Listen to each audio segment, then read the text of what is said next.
Good morning, Matt Waldman. It's finally here. Draft week is upon us. How excited are you? I don't know. I'm kind of enjoying the lead up, but now that we're at the most insanity peak of of speculation and rumors and all that kind of stuff. Now we've entered the carnival tent. So, Right. we've been on the grounds for a while, but and watching all the outside acts and some of the medicine show stuff. Now we're actually Yeah. legitimately in the tent. So, I'm kind of good with it cuz now you just enjoy the show for what it's worth and then Right. and put it in perspective after. And you have to realize, I wrote a little bit about it in my notebook this week. Lying season. I mean, it ends, right? It ends Thursday night. The lies stop being told, and nothing but truth is told from that podium, right? Everything that you've heard up to that point. And I used the example of Brandon Beane this last week talking about, the Bills, like, well, we don't necessarily need an alpha wide receiver. And so, which is directly contrary to what he said April 3rd when they traded Stephon Diggs, and the word was, we will leave no stone unturned in the quest to replace him, right? So clearly trying to gain leverage. You're going to see a lot of leverage trying to be gained. I'm going to tell you, people, if you know they're lying, other teams know they're lying, the other teams know they're lying, because why? The other teams are also lying. It's lying season, but it ends Thursday night and truth starts told. We're not going to lie here, though. We're going to tell you nothing but the truth because that's what we do. And the first truth is, get Matt Waldman's rookie scouting portfolio available at mattwaldman.com. You'll set yourself up for great success. You'll get the post-draft RSP, which to me is the vital cog in all this. Start putting the talents and abilities and physical characteristics that make these players stand out with a scheme and with a supporting cast and with a coaching staff, and see how all those things fit together, which is the most important part to me of the draft in the future. Like I get it, man. We all like to sit around and when everybody's grinding tape. He's really grinding tape. He really is doing that. But we're all, everyone's looking at things and seeing things and noticing all these great attributes and stuff. The rubber hits the road when the players find a team, and we can start assessing all that in the Help meantime. me fund my bass lesson. Space lessons. He needs the lessons. I've heard him play. Uh, I do. I'm a beginner. I'm learning. Matt Waldman, mattwaldman.com is where you get it, and I highly recommend it. I've been getting it since the first season it came out, and refer back to previous editions. It's a great investment over the course of time, all that. And so we'll let Matt talk about it here in a little bit, but we'll get into some of the feels it or fucks it first. So feeling or fucking the importance of landing spots. And I think, just in general, as you're looking at these players and you're doing the assessments and you're doing super in-depth assessments, you're writing up notes on all these players. Do you start thinking in the back of your mind where players would be a good fit right at that moment? When it's sometimes it's really obvious and sometimes it's not so obvious. So it's really kind of somewhere in between. But I'm totally feeling the idea that landing spot is vital. I mean, talent and landing spot are to me have almost have equal importance with most players. There are some players who can kind of Right? transcend it. Yeah. Right. Yeah. I can see that. So let's just broad generalizations. What are some of the best landing spots for quarterbacks this year? Well, I mean, I think more than anything, any team that's going to give you a quality offensive line and running game, and you need to have at least one do-it-all primary receiver. So the Vikings are really on that. I think they had that list pretty strong. I think the Raiders certainly have potential to be decent there because you have Devonte Adams, you have a coaching staff that I think has more of a clue about how to manage players. And I think Zamir White is a decent enough running back that if they get a second guy in there, whether it's the veterans that they have and give them more time or it's a quality rookie, they can probably provide that type of value as well. So, I mean, those teams come to mind right away. Washington looks pretty good on the surface in terms of the running game and the receivers. The offensive line worries me a little bit. The Bears worry me a little bit because they have great wide receiver talent, but is the offensive line getting any better? If you think I'm not taking notes, people, think again. I'm totally writing things down as Matt's talking. And I agree with a lot of that. So And we'll talk a little bit about some of these situations a little more in depth here, and some of the particular ones and who might be good landing spots. But in general terms, where are you looking at running backs landing? And I think we all have our, from our fantasy perspective, the Cowboys are the obvious choice. The Chargers would be a choice, I think, as well. There are a handful of teams. To you, who are the best landing spots? Well, certainly the Cowboys need some offensive line help. So I think that probably from the relative to outsized expectations by Cowboys fans with their team and the running back, this will probably be the most pressure-filled landing spot that could get good, but there is a setup for failure there because of that O-line needing work. I actually think the Cleveland Browns and the Chargers are two of the best landing spots, and I wouldn't be surprised if the Rams look for another running back as well, even though Kyren Williams seems to be the high fantasy idea. I wouldn't be surprised at all if they pick someone in the early to mid rounds and gets everybody all freaked out. Is Zach Evans' era over then? Are we saying? I don't know if it's over, but it hasn't even begun, so we'll see what happens there. But I'm not sure. I'm thinking more from the Kyren Williams standpoint, from the value, because I think it's more about, I wouldn't be surprised if Zach Evans still has an opportunity. We'll see. We'll just see where these guys get picked. Right. I think it's interesting on the Rams in particular, is it's easy to forget that Cam Akers was wildly successful down the stretch the season before. And the assumption was, wow, he was so good. How can they not continue forward with him? There were clearly some issues beyond what we know off the field, but it wasn't hard to find his replacement. Yeah, and what was fascinating is that they drafted, remember they had Cam Akers, they drafted Kyren Williams. Nobody thought Williams was basically an afterthought. Then they drafted Zach Evans, and Kyren Williams turned into the big thing after everyone was thinking about Akers. So it's very possible that we could see a similar situation. It's just in flux. I think Cleveland's a good option because, look, Kareem Hunt obviously got fairly older. He's near the end. You have Jerome Ford, but I don't know if the team's completely convinced that he's anything more than a compliment. Nick Chubb, they got the salary cut and adjustment so that they can allow him an opportunity to prove himself. But they're probably going to have a hedge. And the Browns have one of the best offensive lines in the league. They center their offense on a strong ground game. So to me, that's probably one of the better opportunities. Yeah, and by the way, Deonta Foreman is there. I just landed him in the 20th round of a best ball. So, there are worse flyers out there for a guy who may come in and, for the reasons Matt stated, right? So, and we'll see what happens. About Miami might be too, even though HN is a big thing, Raheem Mostert, we've talked about enough here. He's still there. That obviously they feel there's going to be an importance there, and they may be looking at maybe we need another guy. I think they already have some options there, but that's another team worth considering. For wide receivers, this is as easy as where the top, the top of the list seems pretty obvious. Does it really? Are there some ideal spots to you for the wide receivers landing?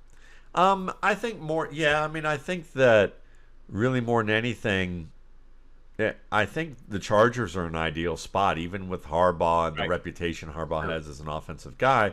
You still have Justin Herbert, and you see what's going on there. I think that, you need, to me, it's about the quality of the quarterback. Like, I know that people will be excited about Arizona.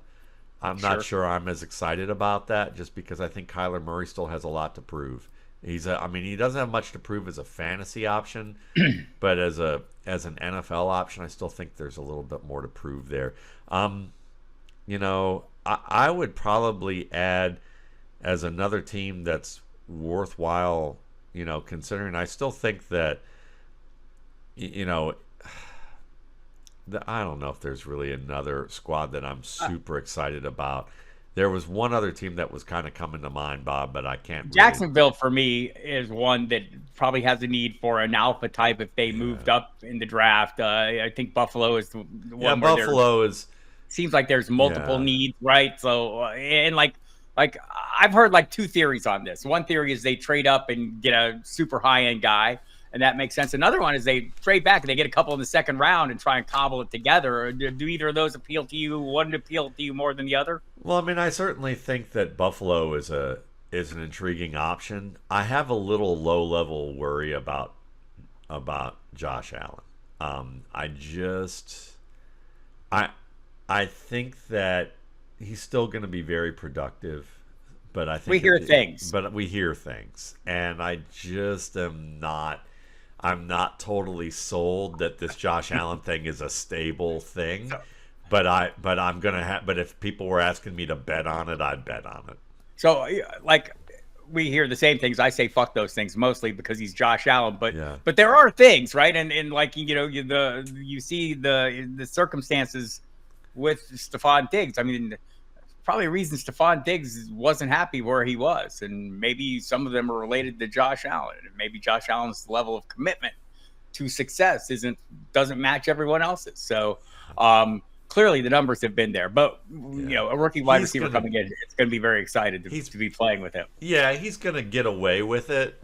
I think Josh Allen's going to get away with it from the standpoint of that he puts up the numbers that need to be there. But I wouldn't be surprised if coaches and players he kind of wears on them in a way. And I wonder if Ben Roethlisberger was the same way, right. To an extent, and except that Ben did get to win a Super Bowl, so as a result of that, it kind of mollified some of that or mitigated some of the talk. But I have a feeling that Josh is kind of maybe early to mid-career Ben Roethlisberger in terms of like behavior. Maybe not like, I'm not talking criminal behavior, but just maybe we're questioning the commitment and maybe some of the decision making off the field. Yeah, I think that makes sense. So best landing spots for tight ends, I think, I'll just throw out a couple at you right away because they're early in the draft. The Chargers, who could use a lot of things, including wide receiver, including offensive tackle. And Jim Harbaugh talked about that a lot just at the owners' meeting a month ago. But also the New York Jets starting to gain get a little buzz. And I had spoken with Andy Vasquez from NJ.com a couple of weeks ago about this possibility. He thinks it's totally realistic that Brock Bowers lands there if he is available with that pick. But what to you would be ideal landing spots? I mean, I think an ideal landing spot would be Kansas City, because you give a guy a little bit of time to acclimate and work with Patrick Mahomes and with Travis Kelce. Because I don't think Noah Gray's the answer. I don't think anybody's believing Irv Smith is going to suddenly become the guy that he is. Wait a minute, Noah Gray slander. I didn't sign up for this. I think Noah Gray's a nice move tight end, but he's a fast Gary Barnidge type. Right. May have a good season if he's forced into it, but yeah, if you took Irv Smith and Noah Gray and combined them, maybe you'd have somebody as a successor to Travis Kelce's throne. But if you can get another Kansas product, a Kansas State product specifically, maybe to sit behind Travis Kelce for a little bit, I'd be truly excited about that. And you've been excited about this product for quite some time. Go ahead. But I think that would be a good fit. I think that Miami, while you look, Jonnu Smith sitting there, he's a nice bridge option, but I don't think they really have anybody else as a complete player who could fit into that. And eventually Tyreek Hill's going to be gone. They maybe they'll extend Jaylen Waddle. Maybe Eric Ezukanma will become something if they don't draft another wide receiver. But I think they need to keep stocking weapons, and I think this would be another opportunity for them to. If Sano gets the George Kittle tag that some people are giving it, I'm not sure that it's quite that as a blocker. For sure, it's not. But if you think he could develop along those lines, I think Ben Sano is a kind of a plus version of Jonnu Smith. So that kind of suits what Miami's got. So casting him to Kansas City, giving him that move piece that clearly they've been kind of after, right? That would be good. But Kansas City or Miami, either one. Because Jonnu Smith kind of fits that. Yeah, anybody in Miami that can make a play. I agree. So I kind of dig that idea. Those are two spots where I think tight end would be a really good opportunity because you have a stable quarterback position and you have a good enough or great tight end in there so that they don't have to be the guy right away, but it will help you long term for them to be there. Kind of a Trey McBride with Zach Ertz kind of scenario. And you saw what Trey McBride was able to do at the end of last year. Right. So I think you kind of covered the notion or gave us a feel for how big an advantage it is for a rookie to play for a Chicago or Minnesota, maybe more so. But how big a disadvantage for a rookie quarterback coming in and playing in Washington or New England? Well, I mean, if you're going to deal with constant pressure, look at Sam Howell. Because Sam Howell's grade, where I had him graded, is essentially that range where you could say, yeah, I can see that this guy has some starter potential, but he's going to need some time to work on things. And if he's put into a scenario where he doesn't have the infrastructure to really level up his game fast, and he has to overthink a lot, it can get difficult. And I think that we saw that with Sam Howell, that they gave up on him as quick as they did, but he was under a lot of pressure. He created a lot of pressure. So, I think that with New England, the problem's the opposite. The offensive line's okay, but the wide receivers don't get open. The result then is the same, where you basically have there's too much time spent in the pocket, and then you get hit. And then things are just, timing is off. You start questioning yourself. So I think with New England, the big question is, what are they going to do at wide receiver? Are they going to, Kendrick Bourd's okay when he's healthy. Certainly Demario Douglas was nice as a slot option, but you need at least two more players who you feel like are competent. And is that the LSU kid from last year getting his act together? Is it is it Devonte Parker? I doubt it. So I mean, to me, looking at this, you need, to me, the best situations, or maybe not the best, but the situations that are just worthwhile. One good primary receiver who can run any route and get open against your top corner, and you need an offensive line. If you can have those two things, you're going to be in decent shape. I'll just throw in here, because you were busy doing things during the free agency, Devontae Parker, now a Philadelphia Eagle. Oh, that's good. Yeah, well, but who else do they have? I forgot about nobody. That. My bad. They have nobody, right? But that's the point. I think Matt Harmon wrote how Matt Harmon laid it out. Kendrick Bourne coming off a torn ACL is the top receiver on this team, and that tells you everything you need to know. And we're all like a little bit enthusiastic about Demario Douglas, right? And I think both, but beyond that, there's nothing. Keyshawn Boutte has not done anything. Yeah, Boutte Schuster Thornton has not done anything. I think Juju is seems like he's walked at this point. Yeah. So Osborne KJ Osborne they landed. Yeah, but still, KJ Osborne is not a complete receiver. Demario Douglas is not a complete receiver. Kendrick Bourne, when his ACL was healthy, is as close to a complete receiver as you had. Boutte has a chance to be that if he was a worker, and I'm just not sure. We'll see whether he will be. Now we remember last year or 2 years ago, Ramondre Stevenson just kind of didn't see any time other than early in the season, and then year two really took off. So Boutte could have a chance with a team regime like this, with the talent in front of him. I think he's the most intriguing. Like, if you're going to scrape from the bottom of the barrel and make a speculation ad with your expanded offseason rosters, I would say that Boutte is probably one of those prime choices to add, and then you can cut without major consequence if you need to. But I agree with you that they're in the market for a receiver, and we're going to see if Bill Belichick is the big reason for why they kept having this track record of bad receivers, or whether it's the scouting department or the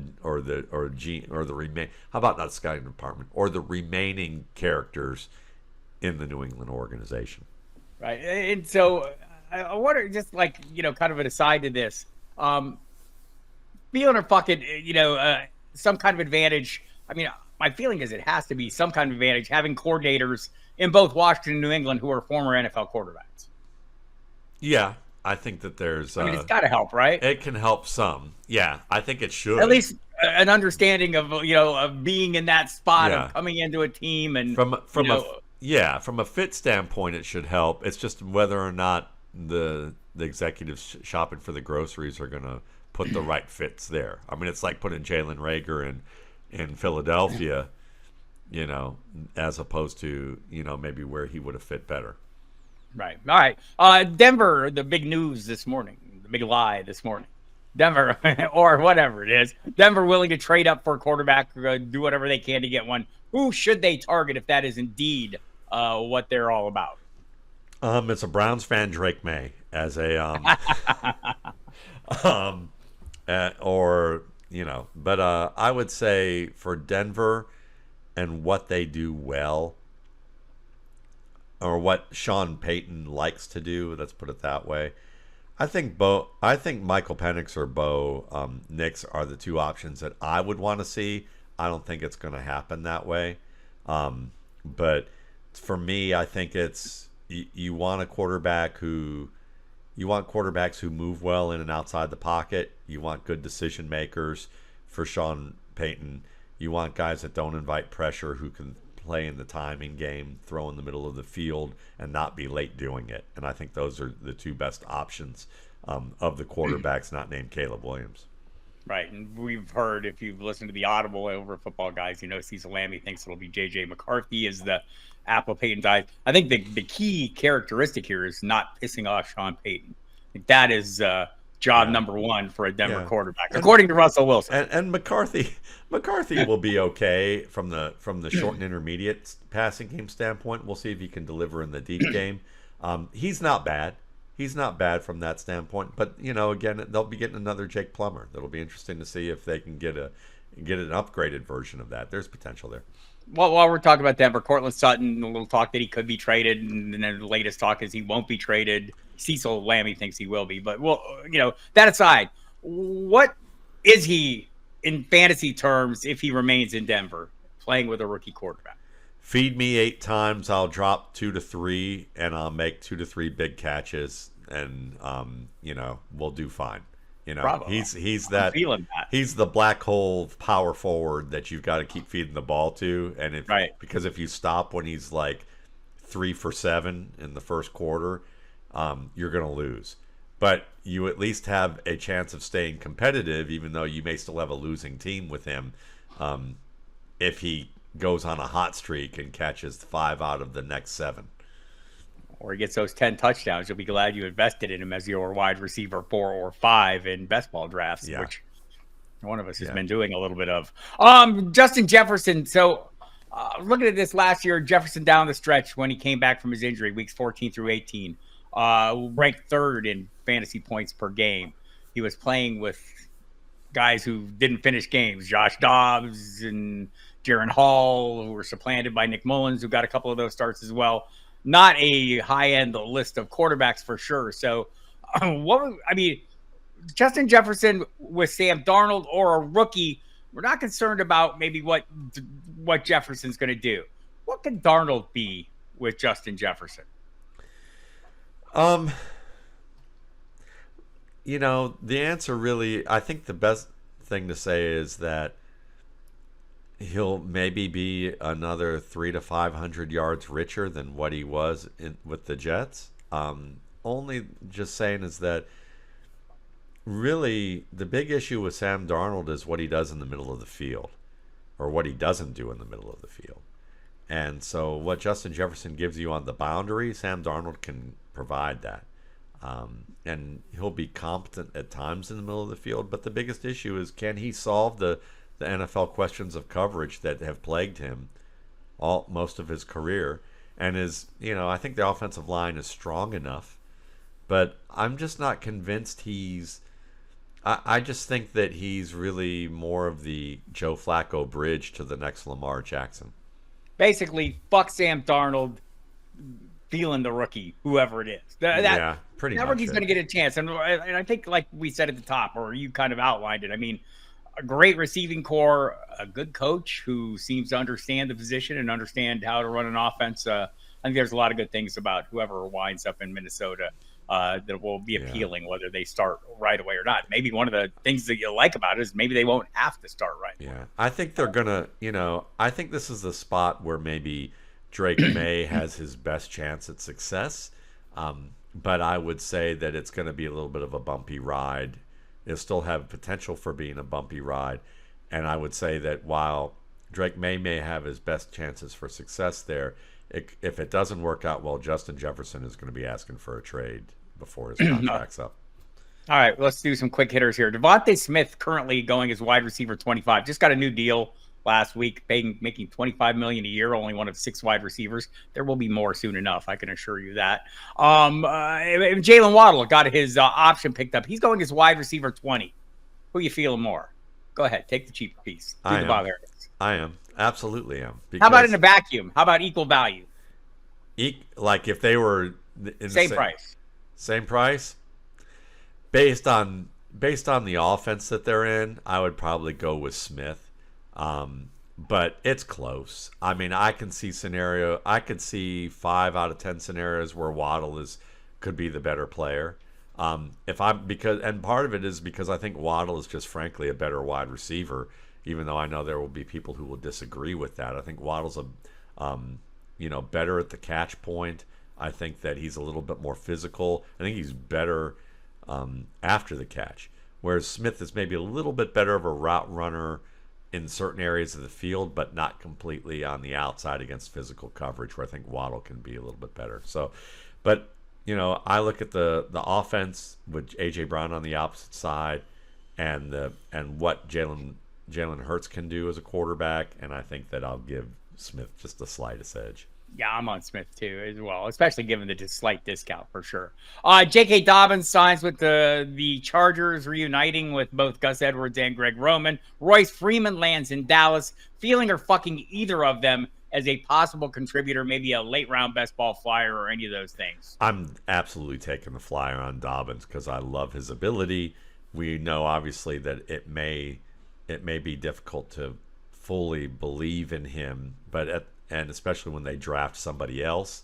But I think that the idea that they brought Edwards and Dobbins in, one is that they translate the Greg Roman offense pretty well, so that they know that they can either help as coaches on the field or be able to provide that kind of skill. And I'm going to believe in Dobbins at the price that he's going to go at until he's gone. Until he's no longer in the league. Right. He's outside running back 20 range right now on the best balls, right? So total free score play. That's probably going to rise up. Must buy for me. Yeah, he'll probably rise up. If he hits round 17 or whatever, still I'm fine in that range as well. Wrote a little bit about this one, this week's notebook. Puka Nacua version 2.0 surpassing version 1.0. Fuck that. No. I mean, I like Puka Nacua. I think that he played great as a rookie, and certainly he's going to be a big part of the offense. But that was an incredible season, and I'm more skeptical. I think that defenses will work ways to exploit what he doesn't do extremely well. And I think that we'll see a little bit more of a rebound elsewhere. Yeah, Cooper Kupp. We'll talk about. Let's talk about him. The Cooper Kuppless season kind of forced Nakua's hands. Let's assume we have Cooper Kupp back. He's going fairly early in best ball drafts. People are on board with this. Nacua, by the way, going in round 1 almost exclusively. I've rarely seen him fall into round 2. Cooper Kupp available often in round 3. Maybe you still see him in round 4 on occasion. Cooper Kupp rebound feeler. Fuck it. I'm feeling it. I mean, I think it's going to be more of an even out thing where Nacua, you wish went around round 3 or round 4, and Kupp, you wish went around 6 or 7. But they'll probably even out where they'll both be worth like round 5 or 6 picks. I think that's where they're likely going to have that. Like, we'll go back, and next year we're going to see, they're both round 5 values, and then one of them's probably going to be a little overrated because of age, maybe. But that's about it. Hit that round 20 Demarcus Robinson, everybody, and do yourself a favor just in case. He's still in some dynasty leagues for me. Strong finish for him last year. So talking about all these pieces, Nacua, Kupp, Robinson, etc., Colby Parkinson. all these new pieces, all Colby these old Parkinson. pieces and new pieces. Sorry, it had to be said. It's like Matthew Stafford is like going as quarterback 19 or so right now. Solid value for a quarterback 2, I would say. What's your level of confidence feeling Matthew Stafford performing at wide receiver or quarterback 1 level? at QB 19 as his ADP. Yeah. Oh, feeling that all day long. I mean, I'll sure. take that. Yeah, I mean, come on. Let's any quarterback he's capable of that. The offensive line is decent. The receivers are back. Right now, you've got to invest in that, if you ask me, just because I mean, late round quarterback. That's what we often talk about, and he's a shining example of that. Right. There's a handful of them that are available very late that seem pretty damn solid to me. Yeah. Speaking of people available late, running backs available late. Chuba Hubbard's running back 39, Miles Sanders running back 60. Hubbard, I think we feel goes into the de facto starter. I mean, this is clearly an indication that the fantasy nation is expecting a running back to land in Carolina. But beyond that, are you feeling Chuba Hubbard as a running back 39? Yeah, I mean, that's late enough that I'll take the chance on him. He shows some improvement as a decision maker. Over the years, he's gotten better every year, and that's what you want to see from young players. Miles Sanders, on the other hand, has kind of stagnated as a player, and it was apparent, like from game 1, that Chuba Hubbard was the better performer in Carolina. Now, and with the Panthers upgrading their guard scenario, on their depth chart, that's helpful. Both in the hopefully with pass protection, but also in the run game. So yeah, I'll take a shot on Hubbard at running back 39 for sure. And Miles Sanders, where's he going again? What was that? 60. I mean, why not? I mean, running back 60. Free square, right? I mean, it's like the end of the draft play. Somebody could get hurt. People running back. I mean, Tariq Cohen might still be, still on the roster. He might be finally ready to do something, but I doubt it. I think we'll just keep an eye on Tariq Cohen. I'll just say that. Keep an eye. All right, there's a player available by trade. I haven't heard of much interest in him. Should there be feeling or fucking an NFL team acquiring Zach Wilson and all that goes with that, the Zach Wilson and fucking, we won't get into that, but go ahead. No. I mean, if you there should be no interest. It's done. I would say for trade, no. Just wait for them to cut him, and then you can sign him and see what's available there. But why are you going to sink draft picks that you can get quality special team play or somebody who dropped due to a reason that isn't that big of a deal based on what you've scouted? What you've scouted on Zach Wilson is that he needs time to sit, and you don't know what you're going to get out of that even after he does so. Fair enough. Sorry, Zach. You have a great future, though, young man, I'm told, on reality shows. All right. So that's it. Draft is coming, Matt. Go ahead and tell everybody one more time what they need to do to hold a rookie scouting portfolio and what they'll expect right after the draft. Yeah, MattWaldman.com is where you can get it for $21.95, and you get the pre-draft already. You'll download that pretty much right after you pay for it. And then the post-draft, what you're going to get is analysis of team fit. You're going to get a cheat sheet that is tiered and everybody all on one, on basically 2 pages. Over 200 players usually ranked on that, so more than enough for every league. They're going to be ranked, tiered, color-coded, and there's going to be an X value, which is a sweet spot value that tells you where the difference of basically where you should draft them based on where I've re-ranked them, and then also my study of ADP in leagues that have recently drafted these players, so that if I like Jayden Reed more than most people, then instead of me saying he's the 5th best receiver on the board and you need to take him 5th overall when you could get him maybe 11th, wide receiver 11, I show you the sweet spot of where you can get him without the shot of someone sniping him from you. So that's available. You get depth chart analysis that I look at all the players on the depth chart and their contract situation, so you can kind of see how I'm projecting it plays out over the next 2 to 3 years. So all of that You know, it's probably about 120 to 150 pages of info, and the cheat sheet for most people is just worthwhile. And I give it to you within about 7 days of the last day of the NFL draft, and I often email an updated, like, early cheat sheet that subject to change. But for those of you who are drafting like right after the NFL draft, maybe by the third or fourth day after, I send an early version of the cheat sheet so that you at least can look at the first 2 to 3 rounds and feel like you got a handle on it. Verified customer writing in support of this. My review is yes, buy this. Well, I appreciate that. Feeling that. Like the verified purchasers. Right? And you know, look, Bob and I are good friends, and Bob's a little biased, but I'll tell you a little something about Bob. If Bob ain't feeling it, he's going to tell you where to fuck that. So if he, I'm not going to say anything nice about it. That's for sure. Yeah. So there you go. I appreciate. All right, that. everybody. That's it. Next time we reconvene here a week from today, there will be players on teams, and we'll have some stuff. You'll catch Matt on my radio program. I'm doing a Friday night roundup show on Sirius XM from 11 p.m. to 1 a.m. Eastern time.